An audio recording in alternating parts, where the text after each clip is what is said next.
Hello, beautiful friends and sisters. I'm coming on today, even though most of you who will listen to this podcast won't see me. Most of my streams happen on Spotify or Apple. But on the back end here, I have no makeup on. I haven't gotten ready for the day. And was prepared to head to the gym this morning. Didn't go because I didn't have help this morning. And anyways, it feels perfect right now to come onto the podcast like this, as so often when I record a podcast, I definitely want to feel beautiful because there's a video going on YouTube and I create reels out of it, and it feels like I need to, I put pressure on myself to feel beautiful and to get it. But with this summer and with the phase of life that I'm currently in, it really feels like an unmasking that's happening to me right now. So I'm being told that I need to enter this podcast perfectly imperfect and to move when spirit tells me to move, even though it feels deeply uncomfortable for me. And I would like things to be more perfect, looking outwardly and inwardly with my voice. So, with that being said, welcome to the podcast of how I've been feeling lately. and I hope that it serves you in any way that it can. I hope that my life experience gives you permission to do, to be, to unmask, to unveil, to break down, to break through whatever it is that you're moving through in life right now. And it's interesting, earlier this week, I actually was supposed to get on a podcast. I have a guest coming on. She's still coming on. But we went to go get onto the podcast together, and her version of her Mac wasn't updated, and the podcast platform I use couldn't work on her computer because it wasn't updated. And so we just ended up not recording. And it was in that moment I was dressed and ready, and I had gotten my whole life taken care of that morning. I had gotten a sitter, my husband, everything was taken care of for me to record this podcast. And so when we had chosen to reschedule the podcast recording so she could have time to update and do what she needed to do on her end, I had put a lot of pressure on myself in that moment. I'm like, I should record. I look cute right now. I'm ready. I can do this. God, what do you want me to say? And it was so much pressure. So performance based. And I really feel like I'm in a stage of unmasking and being okay with that. I was just speaking with a sister and friend.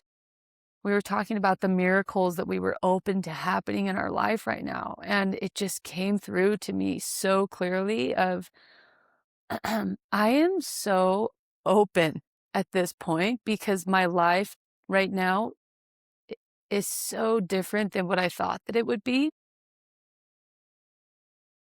And I'm so open to not being who I think I am, who I thought that I was. And I'm so open to being such a different version and a different woman than everything that I've done to strengthen the identity that I have, to shore up this persona. Everything on my life right now feels like it's on the altar of purification. And I'm like, God, I don't even have to do this podcast. I lay it on the altar of my life. I don't have to post on Instagram or be this priestess or be a fun mom, or I've gone through so many versions of this, but this feels more of like a culmination of, what if I don't really actually know who I am? And what if that's okay and so beautiful? And what if every experience in my life up until this point has only taught me what I am not? And instead of believing, oh my goodness, I've wasted so much time, I've done all these things, and I thought that was me, and I thought this was me, and the whole list, and just shaming yourself. What if that was the point. And what if that was so beautiful and it gave me the exact journey I needed to show me so many mirrors of myself of who I'm not? And this stage of life I'm in feels like it's really, really requiring me to shed um, a persona or an identity in which I realize that I've had my whole life. And it feels scary. I feel wobbly. I feel naked. I feel vulnerable. And I'm really noticing it too, even within my marriage. Um, Feeling a little bit more guarded with Ethan, feeling like I don't know if I want him to see me all the way in this state. And I mean, he's the best. He always he doesn't surprise me. He just always loves me so much. And I haven't really talked to him about this in a deep way. But the other night he had said, "Kate, we had had this I had had this little breakdown and really let him see into my heart." And he's like, "Thank you so much. Like, I can fully see you." And it just helped me to see how much I had been guarding myself. And I know that if I'm guarding myself in my marriage, that I'm guarding myself in a lot of aspects of my life because my marriage always tends to be my biggest mirror for how I show up. Um, that being said, a few things have come into my mind, like, have been on my heart a lot lately, and something that I was just on this call with the sisterhood I'm a part of, and, uh, so there was 2 things that stood out in this call with this channeling. Her name, you guys know Danny Frederick, I love her, I'm in her Voices of Venus program, and she had given us this beautiful channeling, and one was, "As the field relaxes, we remember," was the first key code. That she had said that, when someone says something and it just strings a heart. No, when someone says something, it just pulls like a deep string in your heart. There we go. And it resonates loudly. And that's something that I feel like spirit has really been moving through me in these last few months, is how much of my life I have spent trying to be perfect, trying to get it right, trying so hard to be this version that this God in the sky would love. And although I've left my childhood religion almost a decade ago, um, it's interesting how it continues to unfurl for me and how the spiral continues to unwind. Of this, okay, well, if I can just be, it can manifest in so many different ways for me. My health, my marriage, my friendships, my home, what I look like as a mom, how I'm mothering. And it's like this, if I can just master this one part of my life, then finally I'll be enough. And I'll be saved and I can get through the gates of heaven. Well, that's not necessarily what I'm thinking when I'm like doing every little thing. I think at its core essence, it's like, if I wrote in my journal, I'm like pulling it up right now. I'm like, if I'm not perfect, yeah, it was like, I won't be saved. My husband had found this journal when I was 12 years old. I wasn't expecting to talk about this. He brought it up because I have like a whole box of journals. And I think my boys had pulled something out. And so there was like a journal open. He's like, "Have you looked at this journal?" And it was an interactive journal. There's a visual picture of a girl with a brain, and it's pieced out into pieces. And the journal prompt says, "Fill in what you think about most." And it's no coincidence. The very center of the brain, I had written, "If I will ever go to heaven." And I'm like, damn, at 12, I was thinking, and I know that I was thinking about it, but I just can feel spirit moving with me, working with me, mirroring to me in multiple aspects of my life, the ways in which I strive and I try to perfect, because I want to appear as if I have it all together, because then maybe, just maybe, I can be the person I know that I am, rather than showing up in vulnerability and imperfectness and knowing that that is still all perfect. and that my worthiness isn't up for evaluation ever. And, anyways, it's kind of led into this, you know, these deep currents have just been flowing through me. And what I am realizing, and I've heard this before, and I've known this, and this is what I love about life, is that you think you learn a lesson and you spiral back around and you realize, holy crap, there's so much more to the simplicity and depth and breadth and width of this lesson that I can be learning.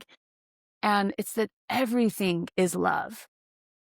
Everything is love. The other code that was dropped in this call I was on is let the current of love move through me unjudged, uninhibited, and unclaimed. And this unclaimed part, I think over the last decade, my whole life, really, I mean, my whole life, I have been like a spiritual seeker, trying to perfect myself, trying to get my emotions under control, trying to make sure that my actions are in alignment with who that I say that I am so that I can walk through the gates of heaven. I'm just opening up to you guys. But I know that some of you can relate to this so that I can walk through and I can say, I freaking did it. I became that woman. I became the person. And I'm realizing how that energy has really motivated and been with me through so many choices that I've made. And how it's made my field, my energetic body, my nervous system be so subtly contracted that I thought that it was relaxed. And I'm being shown how I am ready for a deeper frequency and resonance into relaxation. I have another mentor. She's been on the podcast before, Maren Bach Antonsen. She always says, fall into the back of your body and receive. And spirit, so much, like I said, you are actually learning how to receive right now. You are learning how to receive. And part of this unraveling and this unmasking for me is to not claim every single thing that I'm moving through as mine. Yeah, it's like I let anger be with me, but it doesn't have to be mine. And I don't have to sift through every part of my childhood and every little action that I did and be like, where did this come from? And while I'm so grateful for all of the inner child work that I've done, all of the subconscious work that I've done, all of the therapy modalities, spirituality, mental health, I have dove into it and I have dug deep. Spirit feels like it's really asking me now to just be a vessel for love to move through. And these emotions that we are so uncomfortable with and feeling, anger, sadness, shame, guilt, grief, you name it. It's all love masked in a denser frequency. And all it needs is to be set free by the love and acceptance of my own heart. So, for example, you guys, if you follow me on Instagram, you saw I came back from this retreat. I was riding high on vibes and waves and sisterhood. For Mother's Day, I had put out and released um, an offering called Reclaim Motherhood. I'm pretty sure that's what I called it. And um, anyways, I put it out. I worked on it. I did my Calendly, set out an email for my flow desk. I think I might have talked about it in a podcast a few episodes ago. And no one signed up. Not one peep. I've had women reach out to me and ask, like, do you offer one-on-ones? I've never really formally put anything out there, largely with my voice. And so I didn't have one person ask about it, sign up, or even schedule a resonance call. So I'm deep in shame. Like my sisters and friend at my son's birthday party were like, hey, so like you're like taking on clients. That's awesome. Good for you. How's it going? And I'm like, oh, yeah, it's not going. It's not going. And The shame was real, you guys. It was for real.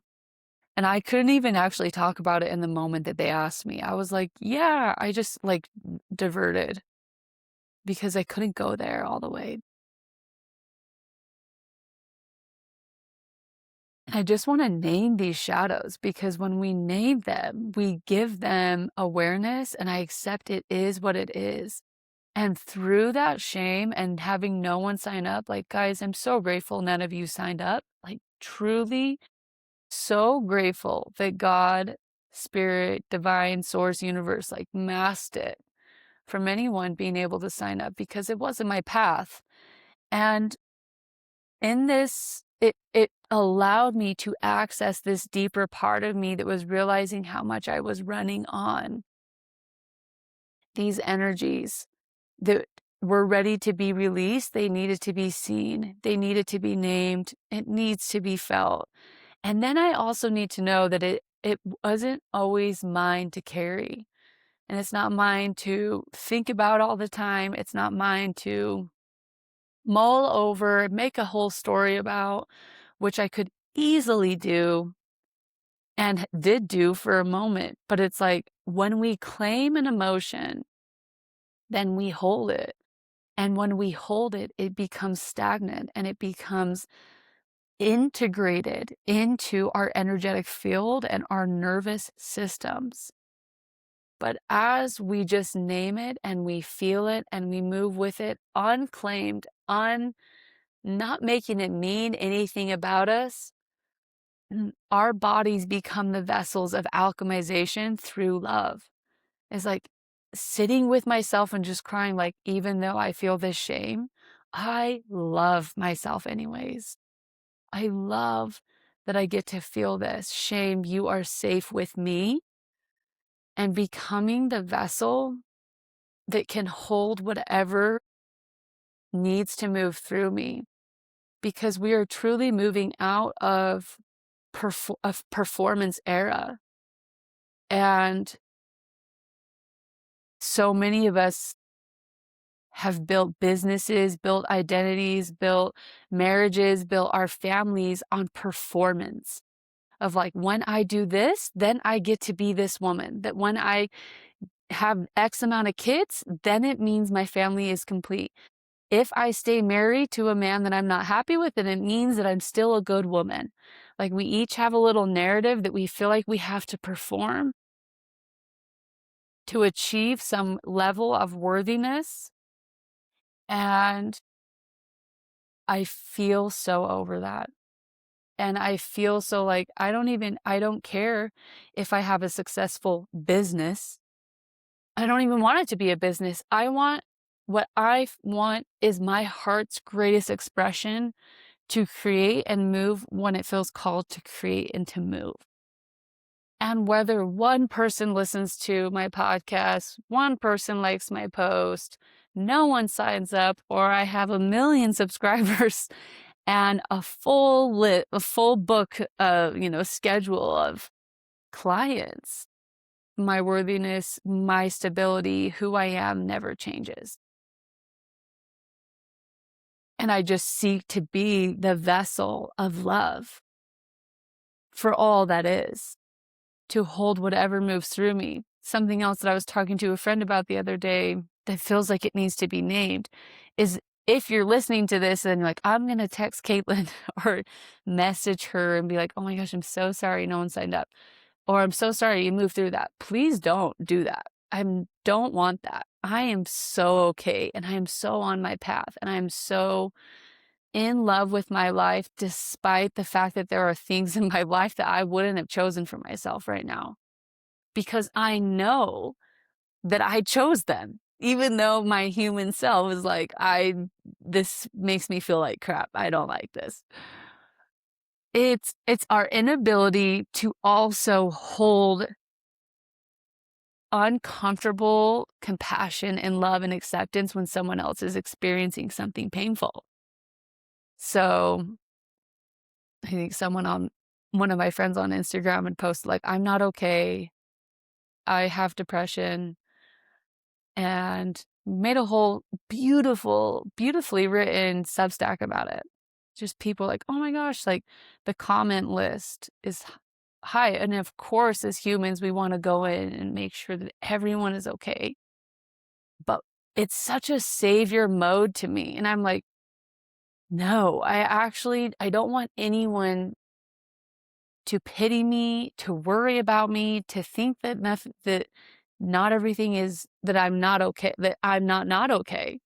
I am okay, even if I come and tell you that I'm not okay. Like, I can hold myself.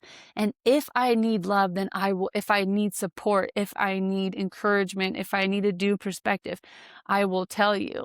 But another friend was speaking to this, is that one of her births didn't go as planned. She wanted to do a home birth. She ended up getting an emergency C-section. Her baby was in the NICU for a week. Everything that she wanted didn't happen. And she was just saying, in that moment when her baby's in the NICU, she had a lot of people telling her, like, "Oh my gosh, this is, at least you have this. At least it's okay. At least your baby's here." And she was moving through so much grief of like, "This isn't what I planned. I just feel like I was traumatized by this experience in the hospital," and just wanted someone to sit with her and like, "Yeah, that actually freaking sucks." And grieve with each other. I feel like our capacity to not grieve with each other and to just honor, "Sister, I see you. You're in so much grief, and I honor that. And you don't need to move through it faster, and I don't need to say anything to make you feel better, because you are already okay. You are just in a moment and in a wave of anger, of sadness, of shame."